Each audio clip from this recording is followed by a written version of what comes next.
Assalamualaikum warahmatullahi wabarakatuh. Bismillah walhamdulillah wassalatu wassalamu ala rasulillah wa ala alihi wa sahbihi ajmain.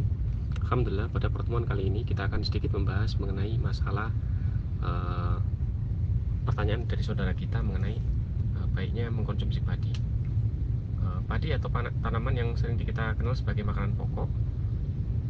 Nama latinnya Oryza sativa, di mana Oryza adalah memang dari jenis spesies Oryzae, dan juga subspesiesnya yang paling sering kita tahu yakni Oryza sativa. Sativa artinya dia dikembangbiakkan atau ditanam. Jadi memang Oryza sativa ini sudah dikenal di Indonesia sejak 3000 tahun yang lalu, ya, sekitar 3000 tahun yang lalu, ya, ditanam oleh orang-orang Indonesia dan dibawa oleh moyang kita dari Cina, karena keturunan orang Indonesia adalah dari Cina. Sedangkan di Cina sendiri diketahui dari artefak-artefak kuno mungkin sekitar 9000 atau 9000 tahun yang lalu, atau sekitar 10.000 tahun yang lalu. Namun di saat ini yang kita ketahui bahwa ada institut International Rice Research Institute IRRI di Los Banos, Filipina. Jadi sampai saat ini kita mengenal 2500 jenis subspesies dari beras atau padi.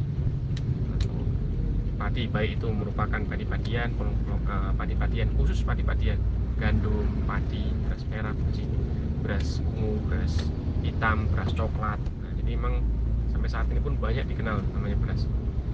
Salah satu kultivasi atau turunan dari beras ini ada yang panjang, ada yang pendek. Mungkin yang pendek sering kita makan, ya. Nah, sedangkan yang panjang mungkin banyak kita temui kalau antum sekiranya pergi ke India atau ke Singapura lah. Mungkin kan ada beras panjang. Nah, itu merupakan rekayasa genetika yang dilakukan secara kawin silang, ya. Jadi dilakukan pemurnian, kemudian dikawin silangkan. Itu ada prosesnya tersendiri, namanya pemurnian genetik. Jadi dia diambil sifat-sifatnya sehingga menjadi salah satu genetik yang memiliki sifat tertentu, yakni seperti beras panjang, beras pendek, beras dengan ketahanan tanpa pestisida atau IR64, Indonesia Republik 64. Nah, seperti itu.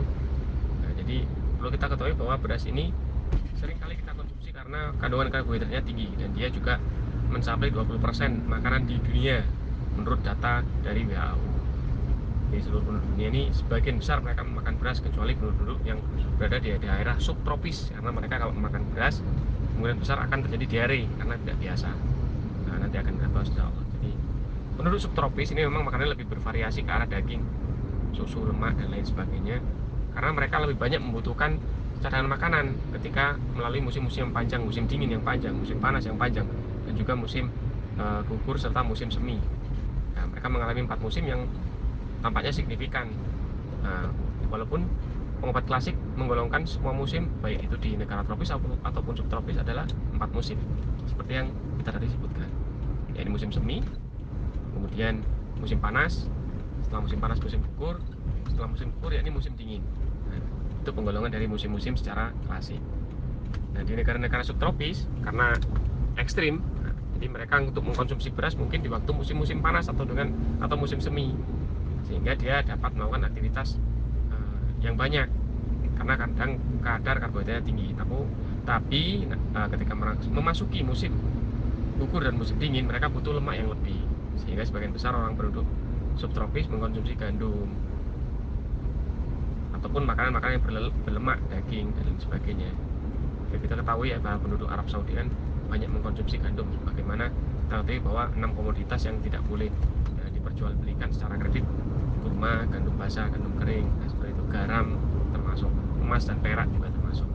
Jadi seperti itu. Mungkin dari situ kita mengambil kesimpulan bahwa penduduk di daerah subtropis mengambil makanan pokoknya bukan beras. Namun sedangkan kita, karena kita sudah terbiasa dari kecil makan beras, ya kita makan beras dengan kandungan karbohidrat tinggi, dengan harapan kita bisa cepat besar atau memupuk energi yang banyak. Namun perlu diketahui bahwa beras ini kan bermacam-macam. Seperti tadi kita sebutkan, ada yang pendek, ada yang panjang. Jika antum mengkonsumsi beras panjang dan pendek pun itu tergantung selera antum. Tapi selama beras itu tidak banyak melalui proses, karena proses yang panjang ini akan mengurangi kadar nutrisi dari beras itu sendiri. Walaupun secara penelitian, secara ilmiah, kalau beras dimasak dengan waktu yang lama menjadi lontong misalkan, atau beras dimasak ke kemudian harinya, dibilang secara penelitian ya, dibilang itu kadar gulanya rendah. Iya, kadar gulanya rendah. Tapi juga kalau beras yang dihangatkan terlalu lama, nah, nilai gizinya turun, sehingga ya sayang sekali kita makan beras dengan kondisi gizi yang sangat menurun. Apalagi beras-beras yang diawetkan. Nah, diawetkan itu seperti dibuat nasi goreng. Nah, nasi yang kemarin tidak habis ya karena sayang dibuang, mungkin dibuat nasi goreng pada pagi harinya. Dan kalau kita lihat nasi goreng itu setelah digoreng sampai sore pun nggak basi. Nah, itu di situ kalau ditaruh di lingkungan luar aja dia nggak basi, bagaimana kalau antum memasukkan dalam perut? Nah, bisa dibayangkan. Nah, kan jadi seperti apa esensi yang didapatkan. Jadi kita jelaskan sekali lagi, untuk mendapatkan esensi agar tubuh bisa kuat dari dalam dan juga melindungi dari luar, dibutuhkan esensi-esensi yang simple atau yang ringan, atau makanan yang beresensi, atau kita sebut makanan esensi. Walaupun beras katanya dia dapat memupuk gula yang tinggi, nah itu kan katanya, kata-katanya. Memang secara terminologi atau secara dan juga penelitian serta empiris atau pengalaman, kadar karbohidrat yang tinggi dia akan menyebabkan gula yang menumpuk dalam limpa, kemudian di pankreas akan tersimpan menjadi lemak di tubuh. Nah, jadi seperti itu. Jadi prosesnya secara biologi seperti itu. Namun secara klasik, jika antum kebanyakan karbohidrat, makan beras, kemudian tempe, kemudian tahu, dan juga pengawet-pengawet yang lain seperti gula-gula, gula pasir, permen, dan lain sebagainya, memang akan diubah menjadi lemak. Nah, itu organ antum akan dipaksa untuk mengubahnya karena dia dapat disimpan di tubuh. Namun jika simpanan itu terlalu banyak, ya antum tahu sendiri, orang yang terlalu banyak makan nasi dan terbiasa banyak makan nasi banyak, ya gemuk. Nah, itu berarti cadangan rutubahnya atau cadangan rutubahnya ya, jadi bukan esensi ya, cadangan rutubahnya terlalu banyak. Jadi gemuk itu bisa dikonvert atau diubah menjadi tenaga jika orang itu berolahraga. Makanya ketika diet-diet tertentu, dia dilarang makan makanan tertentu seperti intermittent fasting yang kita kenal atau lagi ngetren saat ini. Dia lebih condong tidak makan makanan yang berkarbohidrat, padi-padian, kemudian biji-bijian seperti biji tempe, kedelai dan kawan-kawannya lah. Nah, cenderung tidak makan itu untuk diet intermittent fasting. Karena kenapa? Dia tidak mengambil karbohidrat, dia mengambil lemak dan protein. Karena harapan mereka secara penelitian, lemak itu bisa dikonvert menjadi energi juga sebagai ganti karbohidrat, dan protein tidak bisa disimpan di tubuh, sehingga mereka banyak mengkonsumsi daging, kemudian kacang tanah dan lain sebagainya. Memang setelah melakukan diet intermittent fasting memang akan terjadi proses perubahan yang signifikan, baik nanti kolesterolnya naik, gula darahnya naik. Nah, itu wajar, itu mereka membutuhkan proses untuk memperbaiki. Dasarnya mereka melakukan adalah dengan kebiasaan orang terdahulu. Orang terdahulu kan berburu, ada yang bercocok tanam, ada yang nelayan, kan nggak semuanya makan beras. Akhirnya mereka berusaha untuk mengkonvert kehidupan zaman dulu, pola makan zaman dulu yang tidak makan makanan yang monoton seperti beras terus. Karena sebenarnya juga perut kita pun, kalau kata Ibnu Qayyim al-Jauzi, kalau misalkan warna yang masuk dalam perut kita terlalu banyak, itu akan mengganggu proses pencernaan. Beras warnanya putih, kemudian susu warnanya putih. Ini beras tidak esensi, dia sifatnya netral. Kemudian susu, dia sifatnya juga netral. Kalau dikonsumsi bersama-sama, memang dia menjadi energi dan nantinya jadi rutubah atau inti saripati makanan. Namun jika berlebihan, ya tadi, yang rutubah tadi harusnya jadi saripati makanan akan dijadikan dahak atau reak.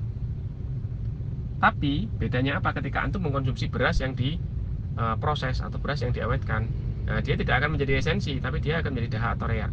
Syukur-syukur kalau dahak dan reak itu antum pencernaannya bagus, bisa dibuang melalui pencernaan besok paginya. Setelah proses pencernaan ya diserap usus halus dan lain sebagainya, nah, dibuang. Tapi kalau misalkan antum pencernaan nggak bagus, kondisi antum stres, kurang tidur, dan juga terkena angin luar, angin dalamnya antum stres, nah, dahak dan reak akan berhenti atau stagnasi, sehingga perasaan antum sakit, capek, ya tergantung berhentinya di mana dia dahak dan reaknya. Antum perlu ketahui juga bahwa nanti makanan minuman itu pasti akan tersebar di seluruh tubuh, baik nanti stagnasinya di lambung, perut, dan lain sebagainya, yang akan melemahkan organ-organ yang lain. Karena seperti yang antum pelajari kan, organ dalam itu dia memperoleh makanan dari lambung dan limpa, dan dari situ dia bisa mempertahankan dirinya sendiri dan juga menyehatkan dari dalam dan mempertahankan dari luar, dari serangan angin. Tapi jika antum banyak mengkonsumsi makanan-makanan yang mengandung pengawet, baik itu proses pengawetan dengan digoreng, khusus digoreng ya, atau proses pengawetan dengan dimasak dalam waktu yang lama menggunakan rice cooker lah kita sebutkan sekarang kan. Nah, itu memang menyebabkan nilai gizinya turun sehingga nilai esensinya berkurang banyak. Nah, sangat disayangkan sekali orang-orang sekarang ini banyak makan melalui rice cooker. Padahal dari ilmu-ilmu yang ada bahwa beras itu yang paling bagus itu yang paling bawah. Karena kenapa? Ketika beras itu dimasak, dia kan esensinya ini terkumpul di bagian paling bawah, saripatinya akan terkumpul di paling bawah, sehingga kerak nasi itu makanan yang paling bagus sekali untuk esensi. Nah, yang atasnya memang enak, mengandung karbohidrat tinggi, tapi sari-sari patinya dia turun ke bawah karena dia berat kan. Nah, jadi keraknya beras itu makanan yang paling bagus. Namun apa yang terjadi dengan beras-beras sekarang ini? Beras sekarang ini kan harusnya kalau zaman dahulu orang melakukan penanaman beras itu ketika musim hujan. Jadi setahun bisa panen 2 kali atau setahun panen sekali untuk beras. Kemudian mereka menanam jagung atau siamais. Jadi jagung itu ditanam ketika musim panas. Nah, sehingga kalau bedanya apa dengan beras sekarang? Beras sekarang ditanam kapan aja, dipanen kapan aja.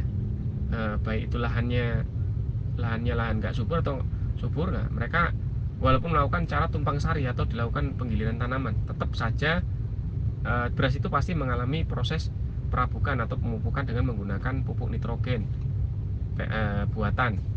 Dan juga untuk menghindari hama mereka menggunakan pestisida. Itu makanya saat ini lagi ngetren makanan-makanan organik, ya, ini makanan yang tidak menggunakan pupuk buatan dan juga makanan yang tidak menggunakan pestisida. Karena kenapa? Nah, seperti tadi, seperti tubuh kita. Kalau semakin sering tubuh kita dipupuk oleh makanan-makanan yang banyak diawetkan, ya, badan kita akan awet. Awetnya kenapa? Awet sakit. Karena ya itu tadi, makanan esensi nggak pernah masuk. Untuk menyehatkan nggak pernah ada, yang masuk dahak. Sehingga dia tidak bisa menyehatkan dan mempertahankan dari penyakit dari luar. Seperti itu. Jadi kumpulan dari akumulasi dari pestisida ataupun dari pupuk buatan, saripatinya akan dipupuk menjadi beras yang tumbuh subur. Walaupun beras tadi kan nggak tahu lah, dia tanam aja, dia sedotnya nitrogen, ya daunnya bagus, bijinya banyak, disemprot untuk menggulirnya lebih banyak dengan boron atau kalsium atau NPK agar biji-bijinya lebih berat. Nah, bisa berat memang. Nah, seperti itu.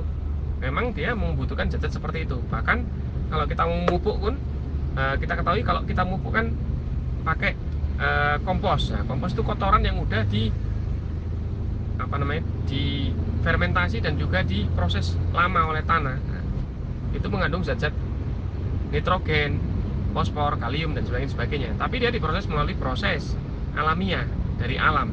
Ada zat-zat tertentu yang mungkin bisa menetralisir zat tersebut. Tapi jika antum mengkonsumsi makanan yang dipupuk dengan pupuk buatan, disemprot dengan pestisida, ya Allah alam, nanti sebagian kecil mungkin dia masuk, dan sebagian kecil tadi dia akan menumpuk banyak di tubuh antum. Nah, seperti itu. Walaupun sekarang kalau misalkan untuk meminimalisir dampak pestisida bisa digunakan cuka apel atau cuka apa selain apel ya, cuka rosella dan lain sebagainya, cuka-cuka itulah. Pokoknya bukan cuka yang biasa digunakan untuk masak ya, cuka tulen itu yang dari proses kimiawi. Cuka-cuka yang diperoleh dari buah-buahan rata-rata atau bunga-bungaan. Nah, itu untuk menetralisir dari efek pestisida. Tapi kan sedikit banyak dia pasti akan ada. Apakah antum mau mencuci beras pakai cuka apel? Kan nanti rasanya berubah. Nah, jadi seperti itu. Sedangkan yang tadi proses organik tadi jadi mahal. Karena kenapa? Karena dia memprosesnya secara lama, butuh waktu yang lama, dan butuh perawatan yang ekstra untuk menghindari pestisida. Jadi seperti itu ya. Diusahakan badan antum ini masuk makanan-makanan yang esensi. Sebenarnya beras juga tidak masalah kita konsumsi, asalkan dalam kadar yang secukupnya agar tidak menumpuk banyak. Di kaidahnya pengobat klasik kan tidak boleh menumpuk rutubah di dalam tubuh dalam jumlah yang banyak. Nah, jadi seperti itu. Walaupun antum nantinya akan makan beras merah, beras hitam, atau beras ketan sekalipun, nah antum harus batasi makannya. Sebagaimana firman Allah Ta'ala dalam surat Al-A'raf ayat 31, wakulu wasrobu wala tusrifu. Makan dan minumlah jangan berlebihan. Antum mau makan beras, nggak ada masalah. Walaupun antum mau milih beras organik, non organik, asalkan tidak berlebihan. Nah, sehingga yang sedikit tadi tidak menumpuk terlalu banyak. Mungkin antum bisa menggilir. Oke, sekarang beras organik seminggu ini, besoknya atau 3 minggu berikutnya menggunakan beras biasa.